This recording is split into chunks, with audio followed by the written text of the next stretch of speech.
जंगल में जिस तरह सुबह होते ही पेड़ पौधे से लेकर जंगली जानवर सभी अपने भोजन की तलाश में इधर उधर भटकने लगते हैं। उस जंगल में कुछ शाकाहारी जानवर कुछ मांसाहारी जानवर भी होते हैं। उनको अपने भोजन के लिए शाकाहारी को तो काफ़ी चीज़ें मिल जाती है प्राकृतिक चीज़ों से, लेकिन शायद मांसाहारी जीवों को नहीं मिल पाती। ऐसे में उसे काफ़ी मशक्क़त करनी पड़ती है वैसे किसी जानवर को मारकर खाने में। ठीक उसी प्रकार मनुष्य की भी जीवन सुबह से शुरू हो जाती है। सब अपनी भागदौड़ भरी ज़िंदगी में अपनी भोजन की तलाश में वो इस शहर से उस शहर जाकर भोजन को तलाश कर लाते हैं। ऐसे में जीवन क्या है, जीवन को क्या माना जा सकता है कि जीवन क्या है? जीवन कहे तो एक खोज है जो शायद हमने समझा नहीं है, हमने जाना नहीं है कि जीवन की खोज क्या है। अगर जिस दिन हमें पता चल जाए कि जीवन क्या है, उसी दिन हम सही लक्ष्य में आगे बढ़ चलेंगे और हमारा जीवन कभी भी बर्बाद नहीं जा पाएगा। इसलिए जीवन को बड़ी गंभीरता से लेने की ज़रूरत नहीं है, बस हमें सही चीज़ की खोज करनी है। और सही चीज़ की खोज कैसे हो सकती है? हमें अपने भीतर जाना होगा। अपने भीतर जाकर अपने ही से प्रश्न पूछकर सही उत्तर मिल सकता है, अन्यथा हमारा उत्तर कोई और नहीं दे सकता। जीवन बड़ा विराट है, जीवन को उतनी गंभीरता से लेने की कोशिश मत करो। आज कभी भी, आज तो क्या, जो भी जन्म लिया है उसकी मृत्यु निश्चित है। इसलिए मरना तो सबको है एक दिन, लेकिन जीवन में वो करके मरना जो हमारे जीवन का परम लक्ष्य हो, जो जिस लिए हमारा जन्म हुआ हो, वो अगर करके मरा जाए तो फिर मरते समय एक संतुष्टि भाव रहती है। वो संतुष्टि भाव जो हमें मुक्ति की ओर ले जाती है। लेकिन जो ये सोचता है कि मरने के बाद हमारी मुक्ति होगी, हम तो भगवान की पूजा करते हैं, ऐसा नहीं हो सकता। जो जीते जी मुक्त नहीं हुआ वो फिर कभी मुक्ति को प्राप्त नहीं कर सकता। इसलिए जीते जी चीज़ों को उतनी गंभीरता से लेने की ज़रूरत नहीं है। बस जो सही है उस चीज़ के पीछे चलो, फिर जीवन में ना तो कोई दुख होगा ना कोई बेचैनी। और हमारा जीवन तो काफ़ी अच्छा चल रहा है अभी।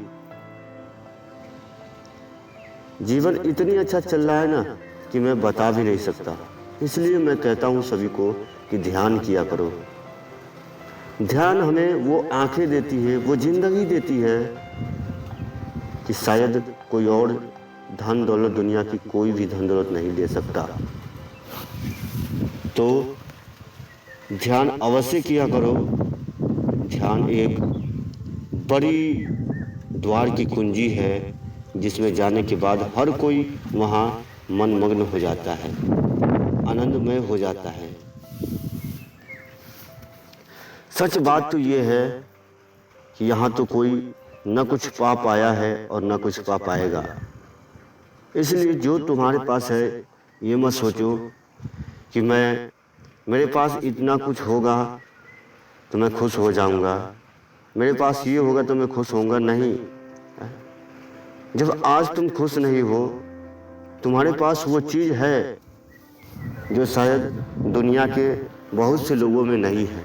तुम देखते हो अपने आसपास किसी के हाथ नहीं है, किसी के पैर नहीं है, किसी की आंखें नहीं है। बहुत दुनिया में दर्द है, लेकिन हम यहाँ तो रोते रहते हैं। तुम खुशनसीब समझो कि हमारे पास 2 आंखें हैं, हमारे पास और तो नहीं, धन दौलत तो नहीं, लेकिन हमारे पास एक स्वस्थ शरीर तो है। और स्वस्थ शरीर से बड़ा क्या हो सकता है? क्या कोई धन दौलत हो सकता है? तो फिर ऐसे में जीवन को गंभीरता से लेने की जरूरत नहीं है। हमारे पास वो बहुत सारी चीज़ें हैं जो शायद दुनिया की चीज़ों में, दुनिया के बहुत से लोगों में नहीं है। ऐसे में हमें जीवन को उतनी गंभीरता से नहीं लेनी है, बस जीवन को सही ढंग से जीना है, अपने ही मग्न में जीना है, लोगों की बातों की फिक्र ना करें। लोग तो वही कहेंगे जो उन्हें अच्छा लगता है। बड़े हो जाओगे, छोटे हो जाओगे, तो भी लोग अपने ही अनुसार से आपको नाम रखेंगे। लोगों की बातों का कोई मूल्य नहीं है जीवन में। अगर लोगों की कहने के पीछे अगर पड़े तो फिर सारा जीवन ऐसे ही बीत जाएगा और तुम कुछ नहीं कर पाओगे। तो जीवन को जियो, काटो नहीं जीवन को। एक बड़ा अस्तित्व, एक बड़ा उमंग, एक बड़ा आनंद आपकी प्रतीक्षा कर रहा है अगर ध्यान की यात्रा में प्रवेश हुए। एक बात सोच कर देखो कि इतना बड़ा जीवन है, तुम दिन भर इधर उधर निकाल देते हो। आप दिन भर इधर उधर बैठकर, सोकर या कुछ भी करके, काम ही करके आप निकाल देते हो। बहुत से लोग अब बोलेंगे कि मैं तो बैठता नहीं हूँ, काम करता हूँ। तो वो काम जो हमारी आत्म को नहीं निखारती, वो काम का फिर कोई मूल्य नहीं है। क्योंकि आप जानते हो कि 84 लाख योनि में हम क्या करते रहे होंगे? कुछ न कुछ तो करते ही रहे होंगे, बैठे थोड़े रहेंगे। उसका कोई मूल्य न रहा जो हम आज भटक रहे हैं। तो आज अगर कुछ कर लिया तो क्या होगा? इसलिए अपने लिए नहीं भी ज़्यादा तो आधे घंटे तो आप निकाल ही सकते हो, अन्यथा 1 घंटे तो आप अपने लिए निकालो ही, और उसे ध्यान में लगाओ, योगा में लगाओ, अपने ऊपर लगाओ, अपने विचार मंथन में लगाओ कि क्या जो मैं कर रहा हूँ सत्य है। अगर ऐसा करने में आप सफल हो जाओगे तो आप यकीन मानो, दुनिया की वो सफल लोगों में जो 1% लोग आते हैं, दुनिया के 100% में 1% लोग जो इस कैटेगरी में आते हैं, वो आप, उसमें आप भी शामिल होंगे। और वो 1% लोग दुनिया में असली जीवन जी पाते हैं, अन्यथा 99% तो जिंदगी जी ही कहाँ पाते हैं। गौतम बुद्ध के पास धन था तो वो धन की व्यर्थता को समझ पाया। तुम्हारे पास, हमारे पास धन नहीं है तो हम धन की ओर दौड़ते हैं कि हमारे पास ये हो जाएगा तो हम सुखी प्राप्त कर लेंगे। याद रखना, कोई भी चीज़ जब तक पूर्ण नहीं हो जाती तब तक हमें उसकी व्यर्थता पता नहीं चल पाती। जिस दिन धन हमें पूर्ण हो जाएगा उसी दिन हम जान पाएंगे कि धन भी व्यर्थ है, धन से कुछ होता नहीं है। आप लोग सोच रहे होंगे कि जो बड़े बड़े शहरों में जो बड़े बड़े बिल्डिंग के मालिक हैं वो बड़ी अच्छी से, बड़ी खुशी से जीवन गुजार रहे होंगे। नहीं, सच तो ये है कि वो शायद हमसे, तुमसे भी काफ़ी दुखी है। सभी लोग से वो काफ़ी दुखी है। जो जितना बड़ा अमीर उतना बड़ा दुखी। तो ये मत सोचना कि वो ऐसा है वैसा है। तुम बड़े खुशनसीब हो कि हम गरीबी में जन्म लिए। हमारे पास एक मौका है कुछ कर दिखाने का। अमीर के पास क्या है? अमीर के बेटे के पास क्या है? वो तो कुछ नहीं कर सकता, उसके पास तो ऑलरेडी है।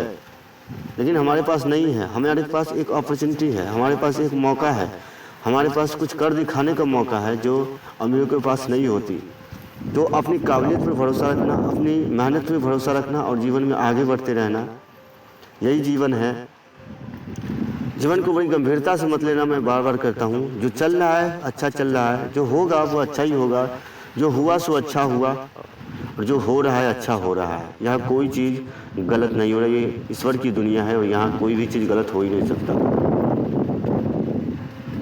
तो बस आज के लिए इतना ही। कमेंट्स करके अवश्य बताना वीडियो कैसा लगा। मिलते हैं फिर अगले वीडियो में। तब तक के लिए अपना ध्यान रखना, ख्याल रखना और जीवन को एक आनंद की ओर ले चलो। जीवन, ताकि मृत्यु समय तुम एक अपने पैर पर खड़े हो सके। वो पैर नहीं, आत्म की पैर पर, कि तुम निष्ठा से बोल सको, कि तुम मूढ़ी सर ऊपर करके तुम बोल सको परमात्मा के भरे दरबार में कि हाँ, हमने जीवन जी कर दिखाया, हमने करके दिखाया कुछ। अन्यथा वहाँ तो सभी जाते ही मौन हो जाते हैं, गूंगे हो जाते हैं परमात्मा के दरबार में, क्योंकि उसने जीवन को सही ढंग से जिया नहीं, वो कुछ बोलने लायक नहीं रह जाते हैं। इसलिए अपने ऊपर काम किया करो कि तुम कहीं भी किसी क्षेत्र में अपनी मजबूती के साथ कुछ भी कहने को उतारू हो सके, और जो परमात्मा के समीप कुछ कहने की ताकत रखता हो वो एक केवल ध्यानी ही कर सकता है, केवल और केवल ध्यानी, भक्ति, बस एक तरह से कहें कि आध्यात्मिक व्यक्ति ही कर सकता है। तो आज के लिए इतना ही। वीडियो कैसा लगा कमेंट्स में अवश्य बताना यार, क्योंकि आपकी कमेंट्स का हमें इंतज़ार रहता है, ताकि आप सबकी कृपा से हमारा भी जीवन अच्छे से भी चल रहा है, और उम्मीद करता हूँ कि चलता रहेगा। इस जीवन में ऐसा कुछ भी है भी नहीं कि हमें कुछ परेशान कर सके। आज बहुत से चीज़ें हमारे जीवन में आती हैं जो हमें दुखी करने की कोशिश करते हैं, लेकिन अब दुखी होना आसान नहीं रहा। अब तो जीवन जब समझ जाने के बाद उतनी आसान नहीं है किसी को दुखी कर पाना। दुख तो आएंगे, सुख तो आएंगे, शरीर है, लेकिन उसके पार उठ जाने में ही भलाई है। जो उसके पार उठ गया उसे ना सुख दुख, अमीरी ना गरीबी उठा पाती है। खैर, आपकी अपनी जिंदगी है, मैं तो एक माध्यम हूँ, उसे जीने के लिए प्रेरित करता हूँ। क्या है, जो साधु संत ऊपर उठ जाते हैं जीवन में, वो क्या करते हैं, वो बोलते हैं ना कि जो भी महान पुरुष हुए हैं, जो बड़े ऊंचे स्तर के हुए हैं, वो एक ही बात बोला करते हैं इस आम आदमी को देखकर, कि तुझको देखत आवे हांसी, जैसे जल में मीन प्यासी। कि कोई मछली जल में रहता हो और अगर वो कहे कि मैं प्यासा हूं, तो क्या कहेंगे उसे? वही हाल आज मनुष्य की है। हमारे पास एक चारों तरफ आनंद की वर्षा हो रही है, एक प्रेम की वर्षा हो रही है, फिर भी लोग कहते हैं कि हम दुखी हैं। तो हम क्या कहेंगे उसे? समझ सकते हो आप? खैर, आज के लिए इतना ही। मिलते हैं फिर अगले वीडियो में। तब तक के लिए अपना ध्यान रखना, ख्याल रखना। प्रणाम सभी को।